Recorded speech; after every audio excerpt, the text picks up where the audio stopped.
Welcome, ladies and gentlemen, to the Hindustan Times webinar Build a Future Ready Finance Career. Today, we explore the ever evolving world of finance, a field rich with dynamic career opportunities and significant growth potential. Let me throw some data at you.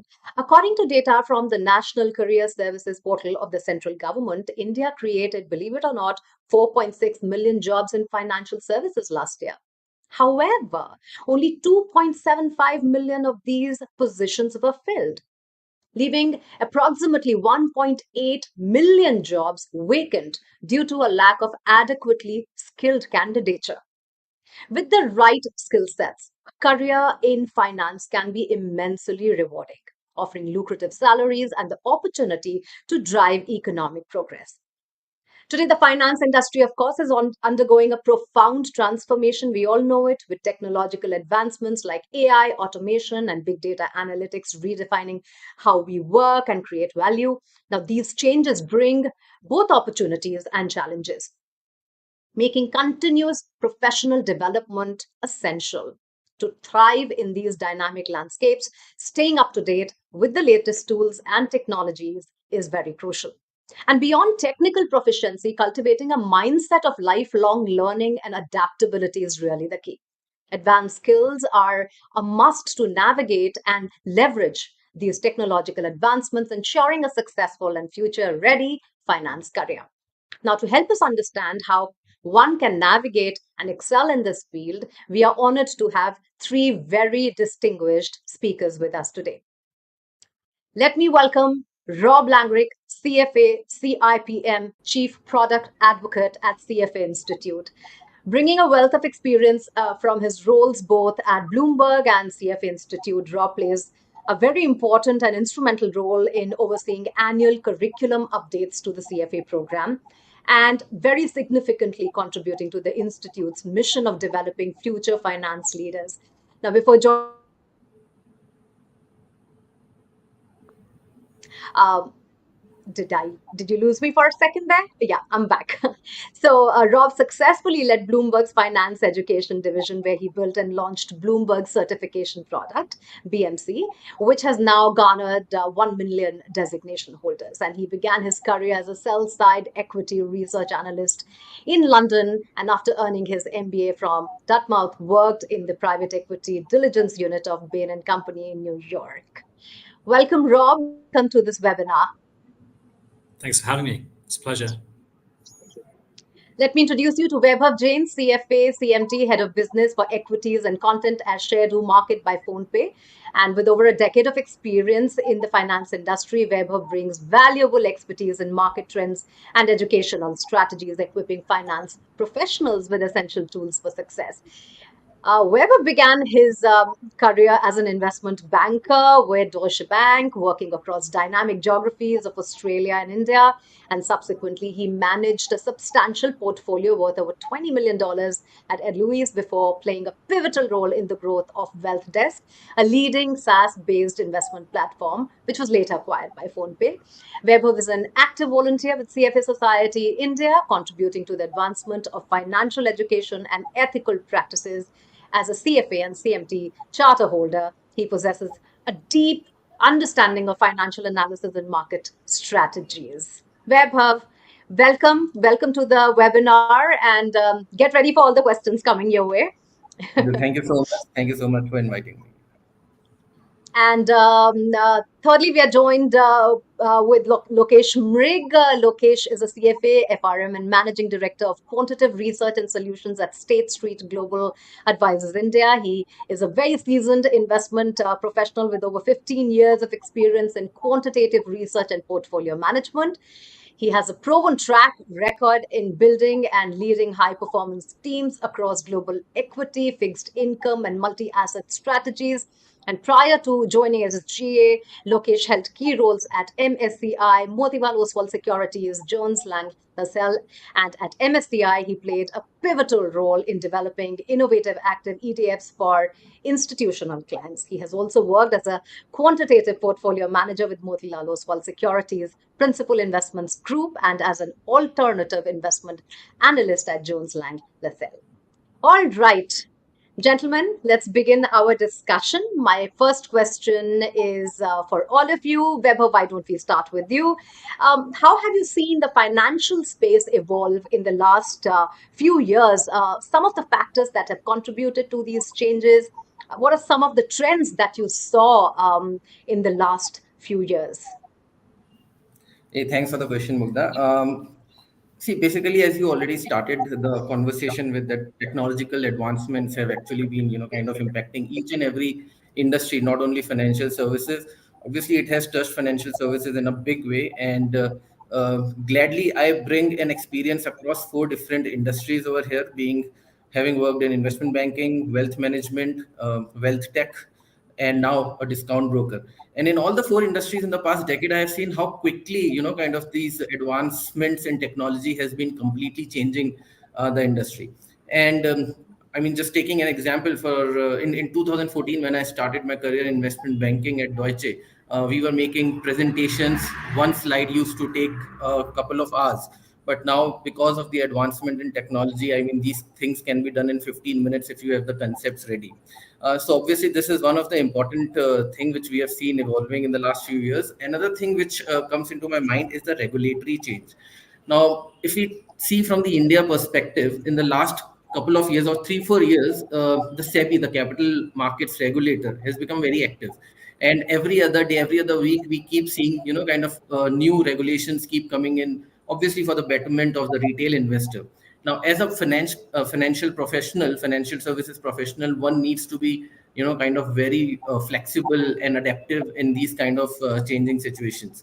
Um, Customer expectation is another thing which we can think of a point. I mean, people might be okay with. I mean, asset classes used to be very small 20 years back or 30 years back, but now with the increasing kind of penetration and again new products coming in, there's a whole lot of kind of uh, options and choices for the customers. These 3 4 points come into my mind. I mean, I'll let the other guys also chip in over here. Right. Lokesh, what do you have to say? Many years working in the markets, seeing the changes, developing products, not just here but across globe. What do you have to say? What according to you, are some of the most important changes that sort of took place in the last couple of years, which are now redefining the entire sector? Yeah, thanks, Mugda, for the question. I believe, I think the influence of geopolitics over the last couple of years is really significantly affecting how financial firms, invest, make decisions, hiring decisions, and how they operate. It's kind of leading to deglobalization in terms of their operating model, and this trend is definitely exacerbated by U.S.-China tensions, Middle East war, Ukraine war, and now, of course, I mean, looking at what's happening in Bangladesh. So I think how firms think about where they expand, where they will invest, and whom they hire, how they hire is being redefined as a result of these ongoing geopolitical tensions. And I think it will continue to be there for at least few more years. I think maybe throughout the decade.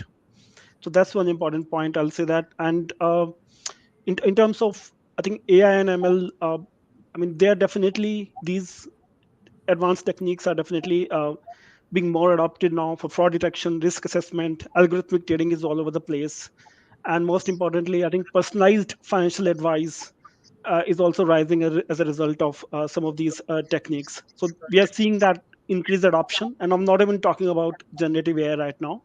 I'm talking about the pre-generative AI and ML, and I think as Weber rightly mentioned, regulations are playing a very important role in terms of how some of these technologies and digital currencies and cybersecurity is regulated. So that's definitely redefining the financial space. And lastly, the consumer behavior post COVID, it's been the pace of digital adoption has been humongous. Not only in India, across the globe, we are seeing that, and consumers are asking for increasingly personalized product and services. And the first phase was they were adopting applications. The second phase is they want to select something which suits them. So I think that's really changing rapidly over the last couple of years.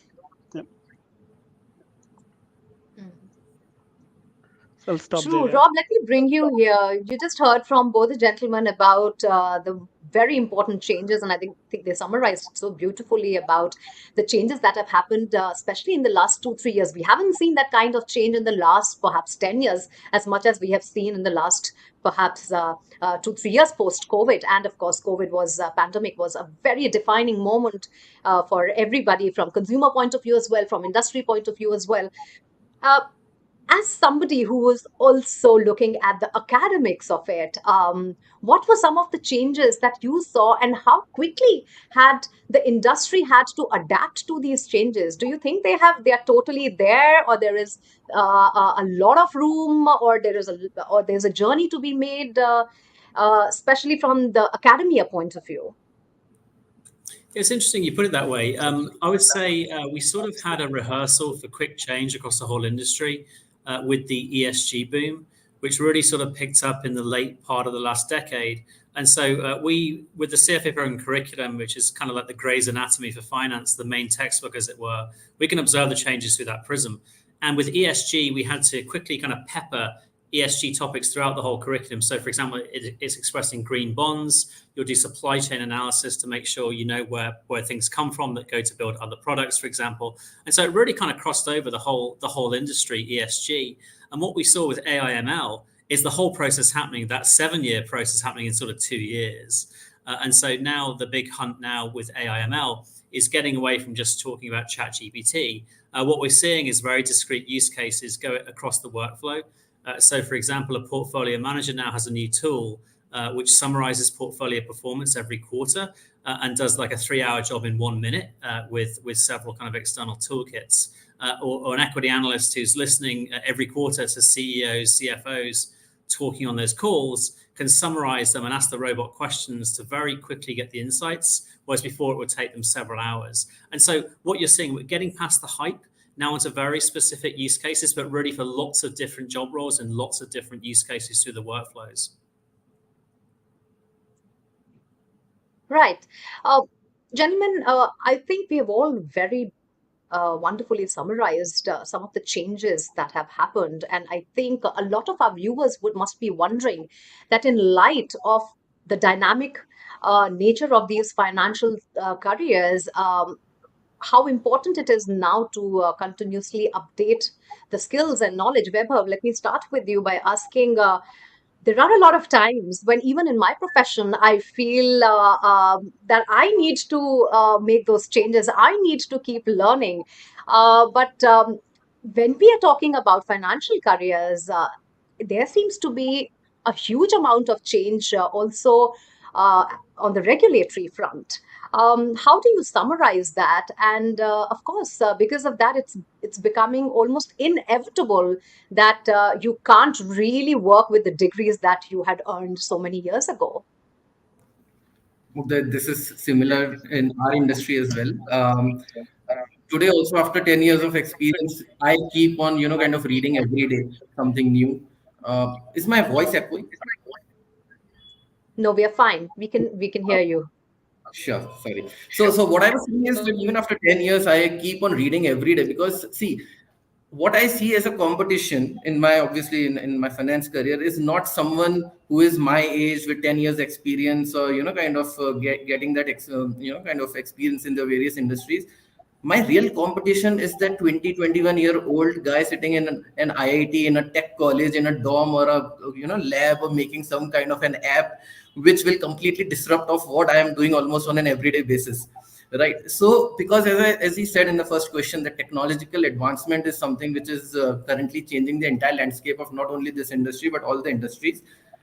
We as a financial services professionals need to constantly update ourselves, upskill ourselves in these fields. And as Rob rightly was mentioning, I mean, the con calls, the analyst calls, I mean, it used to take us hours and hours to go through, either be there, keep on listening for 1 2 hours, or just read the transcript. And now just writing a query on a chat GPT or any such kind of related tools, and you get an answer in 5 minutes. If you are not updating yourself as to how these tools and latest trends tools are working, then obviously you are out. So you need to be adaptive to all these changes, and you can only be when you constantly keep reading.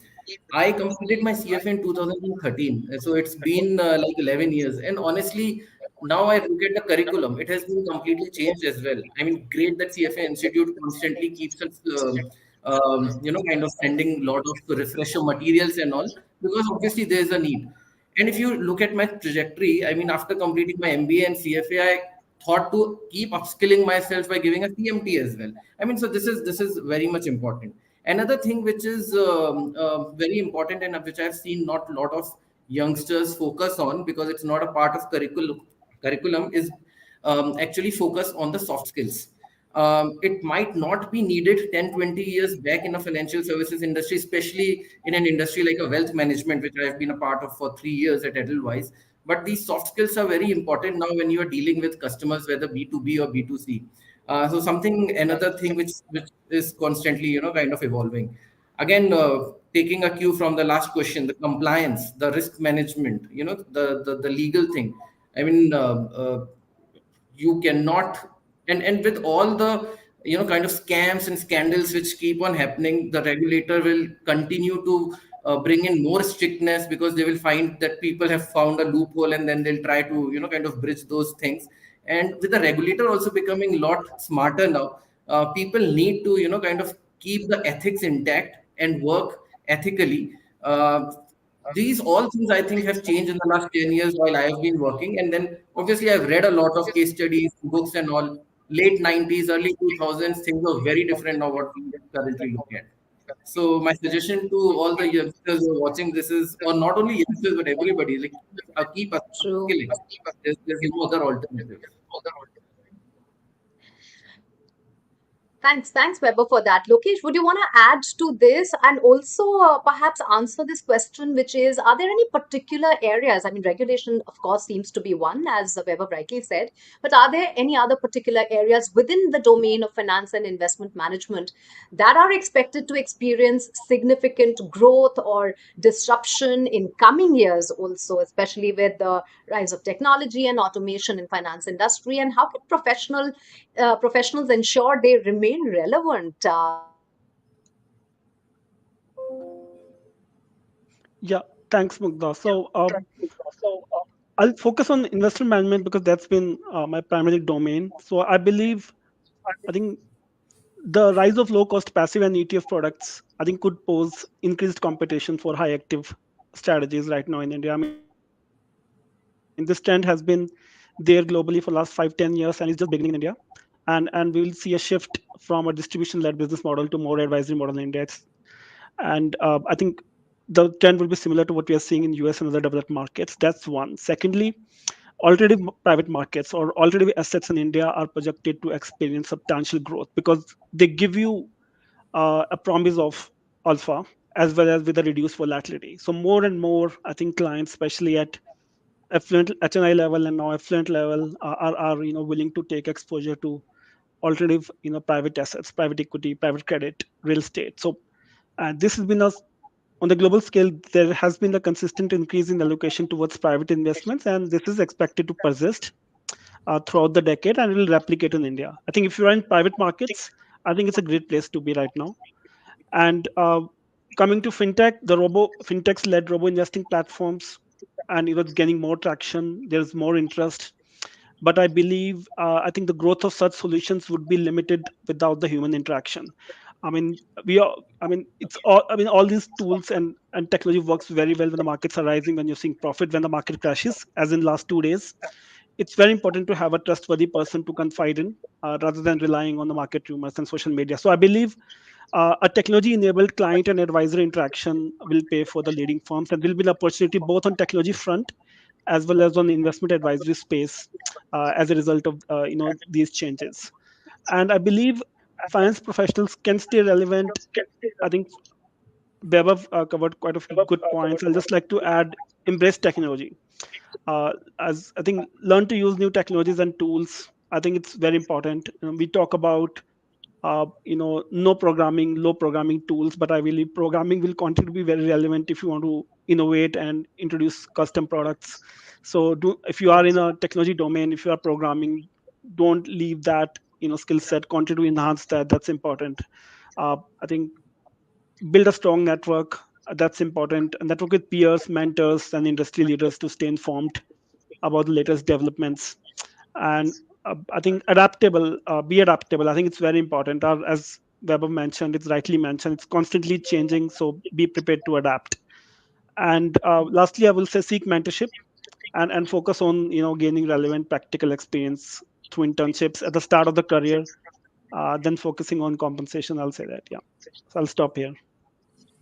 Yeah, I think the last point you mentioned, which is about mentorship, is so important because a lot of times it is the peer-to-peer interaction and networking opportunities that help you identify problems together in the industry and come up with solutions, or actually come up with the know-how or a technical sort of an intervention that somebody else is using and you can use. But it all boils down to are you coming together as that collective? Where are you finding these opportunities? Are you meeting enough and more people, or are you staying in your silos? Rob, thank you for patiently waiting while the gentlemen were chiming in. One of the things that I always wonder about is the kind of pressure that is put on academia about adapting to the changes and the demands that the industry puts at them. What sets CFA Institute investment foundations and other data science certifications offered by CFA Institute apart from similar offerings in the market? How do these courses cater to the specific needs of professionals? And of course, the tougher question is how many manas go in looking at these curriculum and changing these curriculum and making them market ready all the time? Well, that's what we do. That's the service we provide. So the main thing we do is we shadow the industry. So we have bodies of knowledge for all relevant products we offer. And so we have to make sure continually that they're up to date and reflect the current knowledge, skills, abilities required for the job roles they focus on. Going to investment foundations briefly, the kind of magic there is it's really a shrunken down version of level 1 of the CFA program. But instead of a 180 question quiz, it's got a 100 question quiz. It's less mathematical. It's not a proctored test, but it really is a miniature version of level 1. And so that's really what distinguishes it from other introductory products, that it really is kind of a gentle on-ramp to the CFA program, which is the main credential in finance.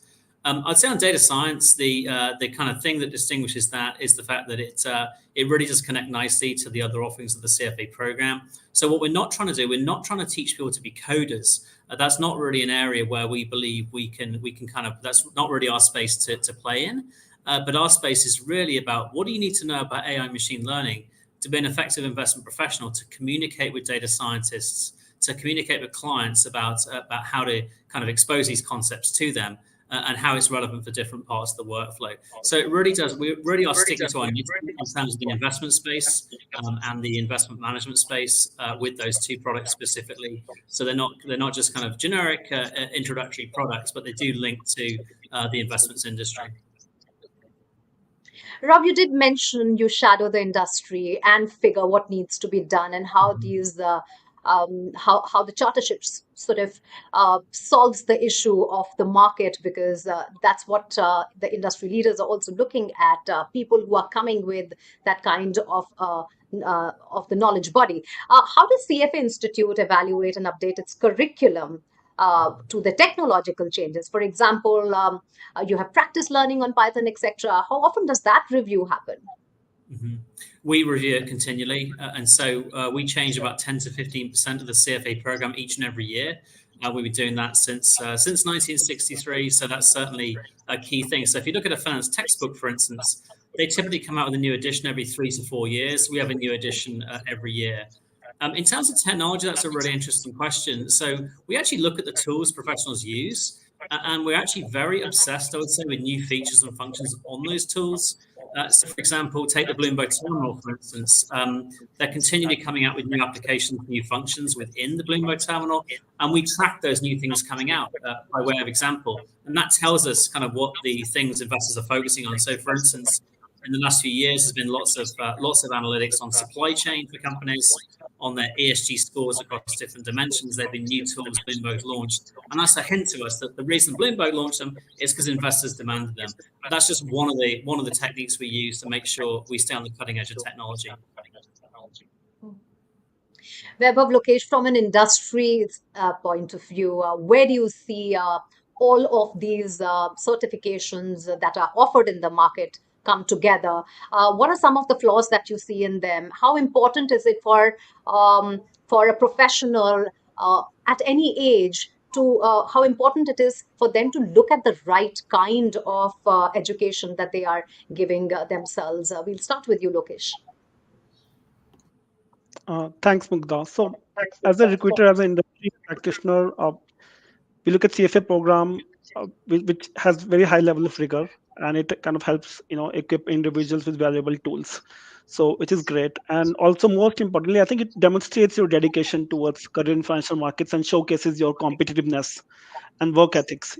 These are the qualities highly valued by hiring managers. So you're either studying or working, and you're pursuing this CFA program. It demonstrates, your commitment to the industry. So which is very attractive to hiring managers. Also, I think you can always leverage networking opportunities, which comes along with CFA program, access to cutting edge research and continued learning resources. To date, I continue to leverage, thought leadership coming out from CFA Institute, which is very valuable even today to my on my day-to-day job. And most importantly, I think the CFA program emphasizes a very strong ethical foundation through its curriculum. Across all three levels, there is a very strong emphasis on ethics, and I think it's great, and it really helps promote integrity and ethical behavior, which is a must for the financial services. I think in terms of flaws, I would say that I would have found a lot of flaws, but thanks to Rob and the leadership of CFA Institute, they have really recently upgraded the CFA curriculum significantly. It's more practical. There are more valuable tools. They're practicums, so I wouldn't, uh, like point any, I think flaws at this time. I'm very happy with how the CFA Institute is progressing, even with their data science certification. They've introduced private market certification, which is a very important industry area right now. So a lot of positive steps, and I would recommend, I think, the attendees of this call to kind of evaluate pursuing relevant CFA certifications. Yeah. Yeah, right. In fact, when I was talking about the overall, what works and what doesn't work, I was talking about the larger market because there are so many certifications and there are so many institutes that are claiming that, they are offering all kinds of diplomas, etc. And that's why it becomes so important for a candidate to look at what they are getting into because there are so many education courses these days in the market in the name of skill development that are perhaps not keeping up with the demand of the market and it's just another tick mark. But that is what we tell our viewers all the time that whenever you are getting into an upgrade of sorts in your education, you need to do your research, you need to speak to peers, you need to see what they have, what the recruiters are looking for, as you rightly said. Weber, was that one of the reasons for you to do a CFA chartership? Mugdha, honestly, I'll put one point before that. Kind of, I've observed that a Sure. lot of people in colleges and MBAs and all generally give all these exams for the CV point, for the resume point. Kind of, if they have something True. extra, you probably get a call from a recruiter. Although that's obviously is true, and me being on the other side of the table now, recruiting people for my content education, and then I support research team as well over here. So I need people who are skilled in finance. Certifications do give an edge. I did my certification. I started my CFA back in 2010, and the only idea, honestly, that time was, what can finance offer me? I mean, after level one, I was just thinking, is there anything more to finance? Then I did level two, and then I did level three. As to now, what? What can be the thing? So it was all about learning new, kind of new things back then. Um, I would suggest people to again, kind of look into certification programs from this angle, not from the CV or resume angle. Secondly, obviously you're right in saying that there are plentiful of certifications right now available, and there's always a confusion which is better. Should I do CFA or should I do there are a lot of other certifications as well. So there's also a constant need for the CFA Institute and other institute to kind of rightly let people know if they are writing this exam or writing this program, what are they getting into, right? Because right now people are confused, uh, uh, whether we should do this or we should do that. They need to understand that finance has a lot of verticals, and not every certification would be applicable for every vertical where they are getting into. I mean, if they want to get into the technical analysis of the thing, there's a CMT. If they're going to get into a very holistic, ethically, like investment management, then obviously there's a CFA program. So yeah, so this is what my suggestion for people would be. And always look for the best what is being offered, and currently I believe CFA program is one of the best out there, globally accepted. Wonderful to hear that. Let me put one question to all the three of you gentlemen. While there's a strong focus on upskilling younger professionals,